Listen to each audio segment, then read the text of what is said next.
Prancis selesai, namun Presiden Prabowo belum kembali ke Indonesia. Setelah menyelesaikan lawatan di Prancis, beliau justru melanjutkan perjalanan ke Italia. Dan seperti biasa, jika Indonesia mulai intens berhubungan dengan Italia dalam urusan pertahanan, suasananya selalu berubah menjadi menarik. Publik langsung mengaitkan satu nama, Frame. Dan jujur saja, spekulasi itu tidak muncul tanpa alasan. Sebab beberapa tahun terakhir, pola modernisasi pertahanan Indonesia mulai berubah. Tidak lagi terlalu banyak berbicara, tidak terlalu gemar membuka rencana ke publik, tetapi tahu-tahu kontrak berjalan, tahu-tahu alutsista datang, dan tahu-tahu kawasan mulai menyadari bahwa Indonesia sedang membangun sesuatu yang besar. Rafale berjalan, PPA Brawijaya Class datang, fregat Istif diproses, dan sekarang Prabowo berada di Italia. Situasi ini otomatis membuat banyak pihak mulai menghitung kemungkinan berikutnya, apalagi di tengah beredarnya angka anggaran pertahanan Indonesia yang disebut mencapai 33,5 miliar dolar. Angka yang jika benar-benar digunakan secara agresif untuk modernisasi militer, maka Indonesia bukan lagi sekadar mampu membeli kapal perang kelas berat, tetapi mampu membeli dalam jumlah yang membuat kawasan mulai memperhatikan dengan serius.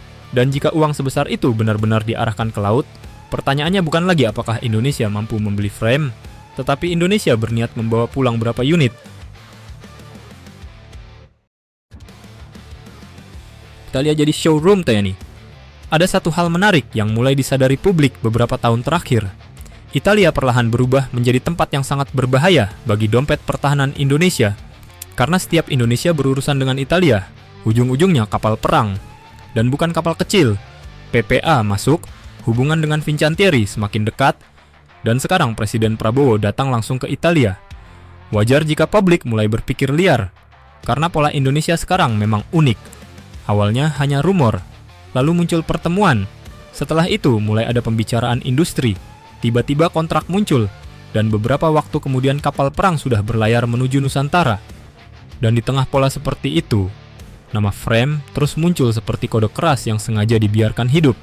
Padahal jika dipikir-pikir, kapal seperti Frame memang sangat menggoda untuk Indonesia.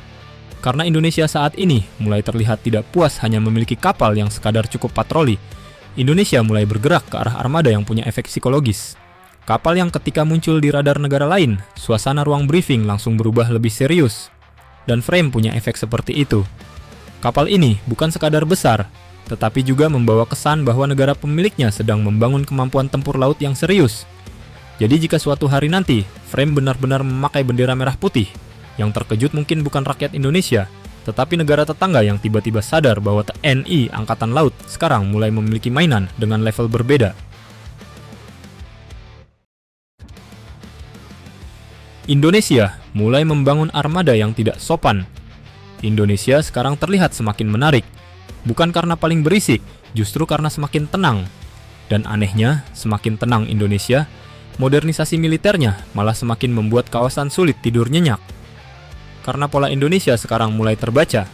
Tidak banyak konferensi pers, tidak terlalu gemar sesumbar, tetapi pelan-pelan armadanya berubah bentuk. Dan perubahan itu mulai terasa jelas di laut. Dulu, banyak yang menganggap TNI Angkatan Laut hanya fokus menjaga wilayah sendiri. Tetapi sekarang arahnya mulai berbeda.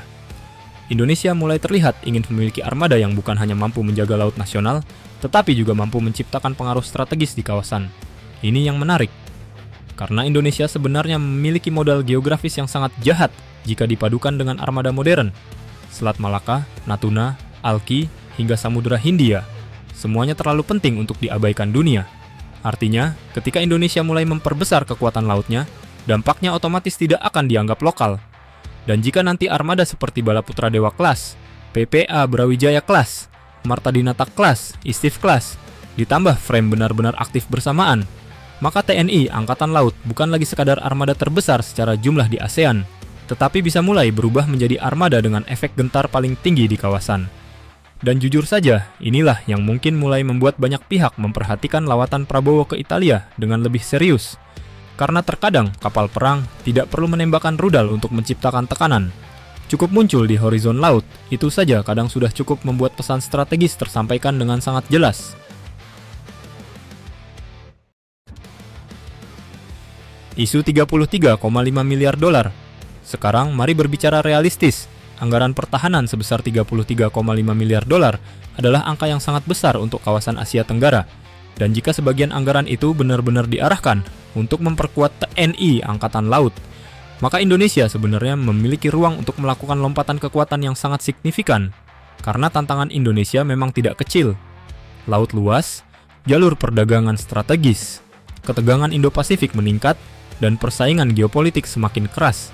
Dalam situasi seperti ini, Indonesia jelas membutuhkan kapal dengan kemampuan tempur serius, bukan sekadar kapal patroli biasa. Dan di titik inilah pembelian fregat kelas berat seperti Frame mulai terasa logis. Karena Indonesia membutuhkan armada yang mampu hadir jauh dari wilayah utama, mampu menjaga kepentingan nasional dalam jangka panjang, dan mampu menciptakan efek penangkal terhadap potensi ancaman. Apalagi jika kita membayangkan komposisi armada masa depan TNI Angkatan Laut. 4 Bala Putra Dewa Class, 2 PPA Brawijaya Class, 2 Istif Class, 2 Marta Dinata Class, lalu ditambah Frame. Jujur saja, komposisi seperti ini akan sangat sulit diabaikan oleh negara manapun di kawasan, karena itu bukan lagi sekadar armada simbolis. Itu armada laut yang mampu mengubah keseimbangan kekuatan regional.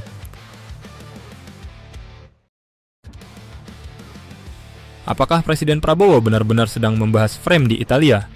Belum ada jawaban resmi, namun satu hal terlihat jelas. Lawatan ini terlalu menarik untuk dianggap sekadar kunjungan biasa. Karena momentumnya tepat, arah modernisasi TNI juga jelas, dan hubungan Indonesia dengan industri pertahanan Italia memang semakin erat. Dan jujur saja, beberapa tahun lalu mungkin banyak yang akan tertawa jika mendengar Indonesia dikaitkan dengan armada fregat modern Eropa dalam jumlah besar. Tetapi sekarang suasananya berbeda, karena Indonesia mulai menunjukkan bahwa negara ini tidak lagi ingin sekadar menjadi penonton di kawasan sendiri.